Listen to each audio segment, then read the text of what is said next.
Welcome back, everybody. It's been a while. I was at Dream League, and I'm back making some YouTube content.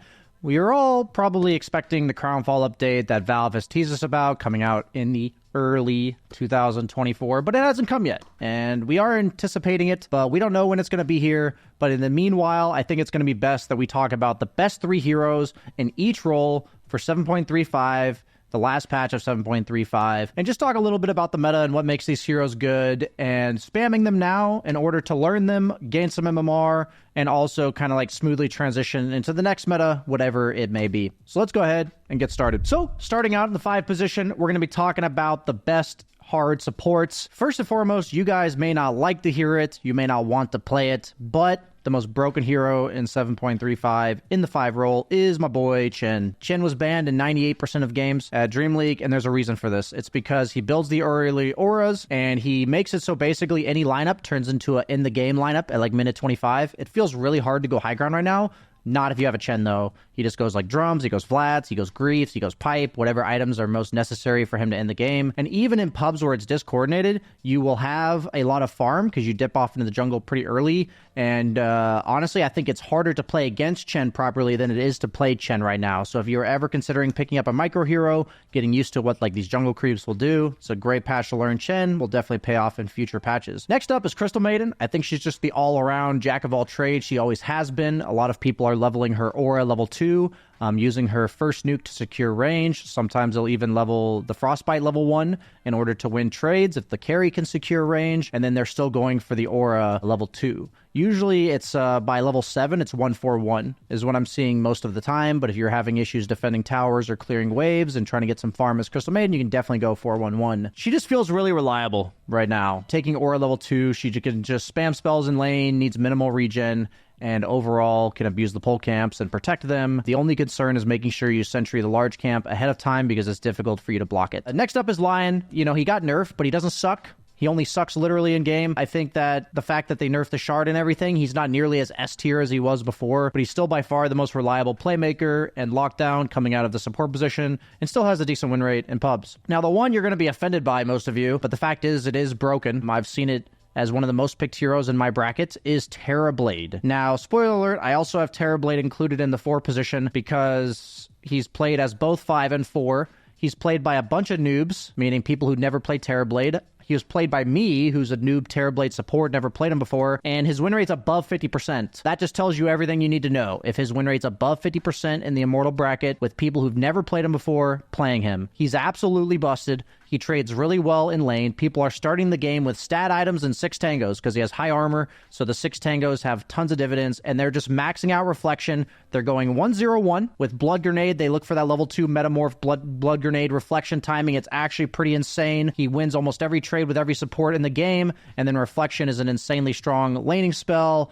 You end up with 4-1-1 as the skill build. Your Sunder can be used for ganks when you're low. It can also be used for saving your teammates later on in the game. And then it's 4-4-1 is the skill build. People are maxing out the illusions in order to scout. It's free information and also push waves if needed. Terrorblade illusions with no items still clear a wave if left unattended. Still taking all the reflection talents. Those are super broken. And then building it to what most people are doing is Spirit Vessel, drums. And then from there, I've seen people try to transition into a carry. Don't do that. That seems really bad. Just buy utility items for the team. Vlad's, Lotus Orb, Force Staves, Glimmer Capes. Terrorblade's super obnoxious because reflection is an insane spell. And he's super obnoxious because he is a save for his teammates. He often just has tranquils anyways, so he sunders and then he spams reflection. The shard is actually insanely good because it buffs your reflection by 50%, which is 50 attack speed for your illusions from the reflection. So getting the shard from Tormentor, you can use it to clear waves on your main hero and just run around the map like a race car. So I'm talking to you guys more about Terrorblade because you probably don't understand what makes it good as support. It's been buffed, the reflection's been buffed, the cooldown's been buffed, and the shard works much better for support than the old shard used to, and his ability to scout the map and everything, and now he wins trades in lane. It's just absolutely insane, to be honest. So if you do see Terrorblade support, don't report them. They're following the meta. They're ahead of you. Don't be a hater. It literally has a positive win rate when a bunch of noobs are playing it. Moving on to the 4 position, we have Tiny. I think Tiny is still just a very strong hero. My only concern is his laning phase, but if you know very well how to like drag creeps and be obnoxious, block camps,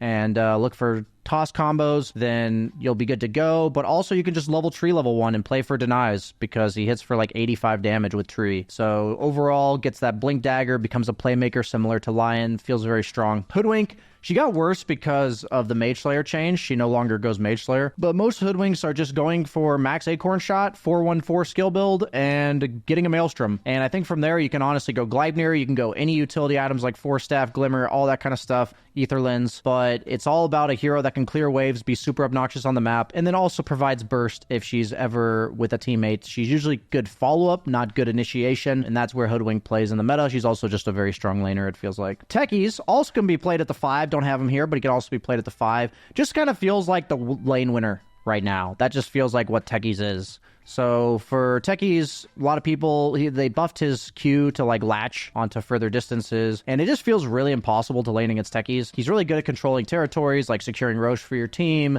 defending high ground, clearing waves himself, a lot of different items he can go. He can go utility, he can go damage. So yeah, it just feels really good to play Techies all around, and his win rate represents that he's pretty solid. Offlane, DK, still in my opinion the most broken. My only concern for DK is playing against Slark or other passive-based carries like Ursa, Monkey King. They're a bit annoying in lane and in the game, but DK still, a lot of people will spam him as the Mage Slayer Manta guy, and that's in like a perfectly good DK game. You're having a really good lane, you're snowballing the map, and you become the old DK that was like Mage Slayer Manta Ags. But what's happening more so that's really important, since they did nerf that aspect of DK, the Mage Slayer and the Ags, is that sometimes you just go Blink Orchid as opposed to the Mage Slayer. So you still have that mana regen attack speed item, but instead of being this like split pusher with Manta, they usually eventually go Manta anyways, but you are still an initiator and a tower pusher with the Blink Orchid. So knowing that those are your two options and you can't just default to one or the other every game is what's really important about making DK still work. And his laning stage is incredibly reliable, and a lot of people are just going 4-1-1 in order to push out the wave, farm for themselves. They'll end up taking the tower eventually, and unless you're in an absolute free farm lane where you can like take 2 or 3 points in your passive and just shove the tower down, that feels like the best build for DK right now. Centaur, we saw him at Dream League. He wins every lane if played properly. That's pretty much just Centaur. High base damage, high regen.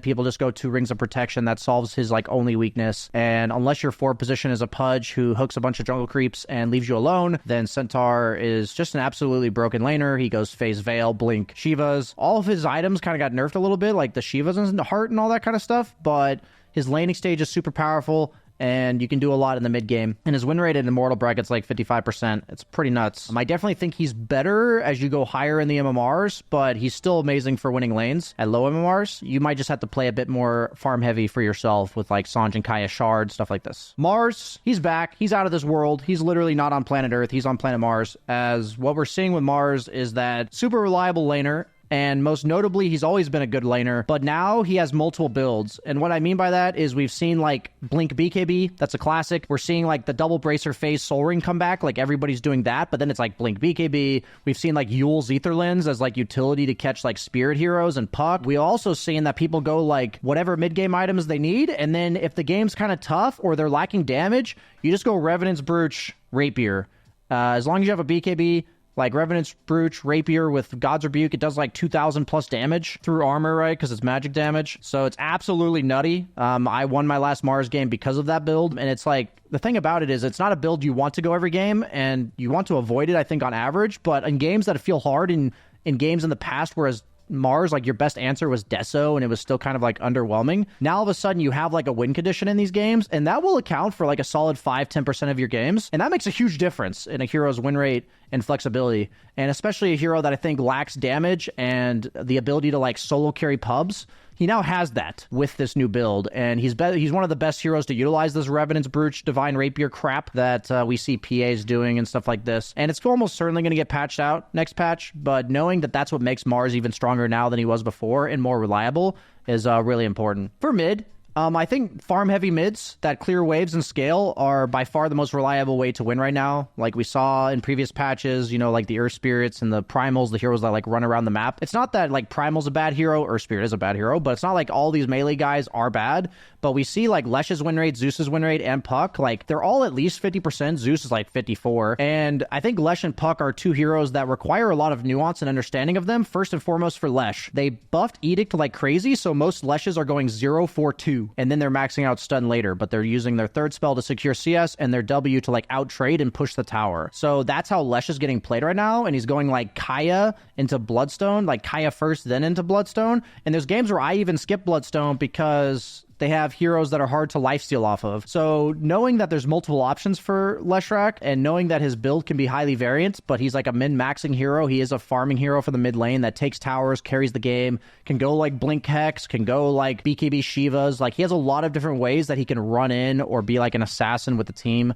His shard is really good for defending high ground, taking Roche, all this kind of stuff. Love the hero right now, and he has a bunch of different builds that feel viable. Zeus, I really do believe the best build by a large margin is to go Manta Shard into normal spellcasting items. I think it is super important that you understand the Manta Shard is to clear waves, and it is to not have to show your real hero, because the biggest weakness of Zeus is getting jumped and dying. So the Manta Shard is about saving mana so that you can farm the entire map, clear waves, but also bolt on the ground checking wards, and then you never show your actual hero when the fight starts. And then you have Octarine Core, E-Blade, Refresher, all the normal Zeus items. So you become insane damage. His win rate in pubs is super high. You have items like Conda that give you a little bit more flexibility in the late game if you need like single target damage on a hero with like a lot of AoE.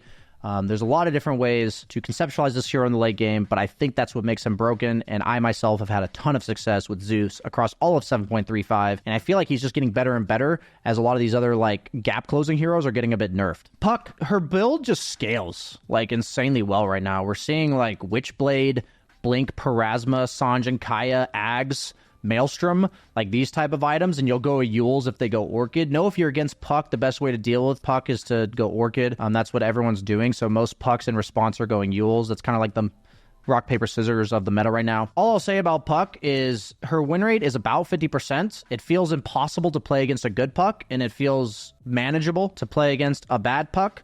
And I think that's what accounts for the 50% win rate. Obviously, a hero that has like very high skill cap, and you can tell the difference between a platinum tier, master tier Puck and a bronze tier.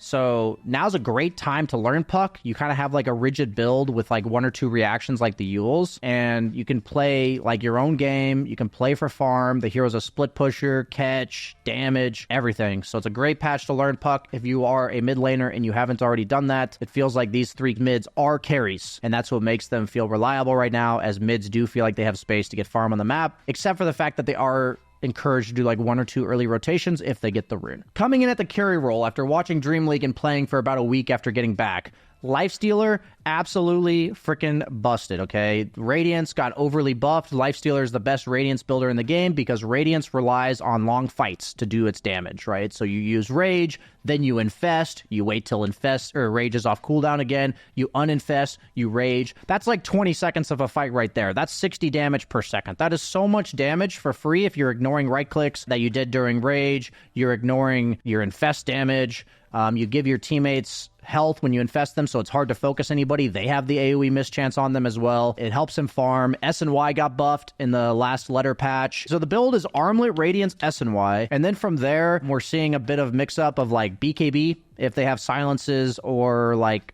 chain lockdown, so you Rage, then BKB, then infest, then Rage. Like, you just make the fight go really long, and this hero scales like a motherfucker. Like, it's crazy, actually. So Lifestealer, he is my boy, he is my hero, and I think he's by far the best carry right now. I put Troll here despite his limited win rate in Dream League because his win rate in pubs is very high. He feels strong in pubs because in Dream League, a lot of offlaners were just rushing Euls, and that's really good against Troll.